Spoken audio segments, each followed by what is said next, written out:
Jesus resurrected on the third day, as he was crucified on Friday and resurrected at dawn on Sunday.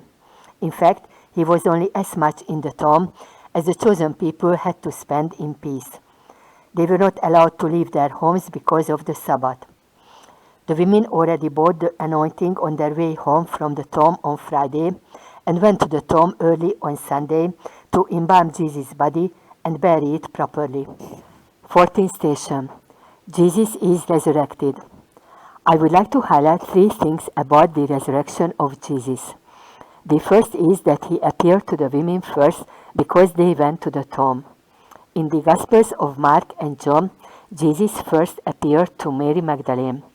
Why not to the Virgin Mother? Because Mary Magdalene suffered the most because of Jesus' misery and death.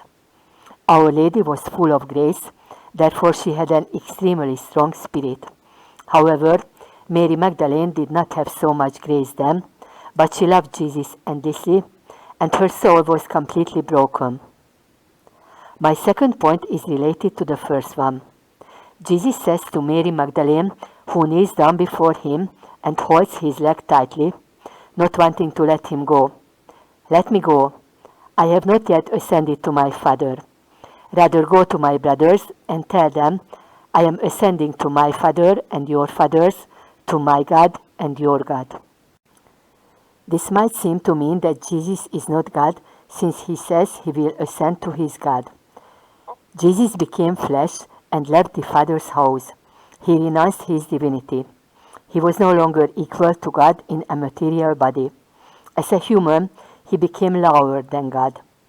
In order to regain his full Godhead again, he had to ascend to the Father to be united with him.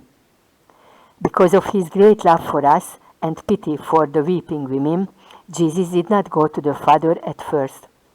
He did not take up his divinity again, which he obviously longed for, but he comforted the people. His mighty heart is manifested at the resurrection as well. In all his other appearances, he descended from the Father, from heaven, as he does it in the Eucharist. The third thing I would like to bring to your attention is that in both the Gospels of Mark and Luke, we read that when the women went and told the apostles that Jesus was alive, they did not believe them. It hurts me a lot that we label the apostle Thomas as an unbeliever, although he said one of the most beautiful confessions of faith, and Jesus made a reproach against the disciples too because of their unbelief when he appeared to the 11. Read the books of the 12 Apostles book series on the channel to get to know the chosen ones, Jesus, the history of salvation, the mystery of redemption even better, and have a few very pleasant hours. After that, you can also read the other books for free. I wish good fun to them.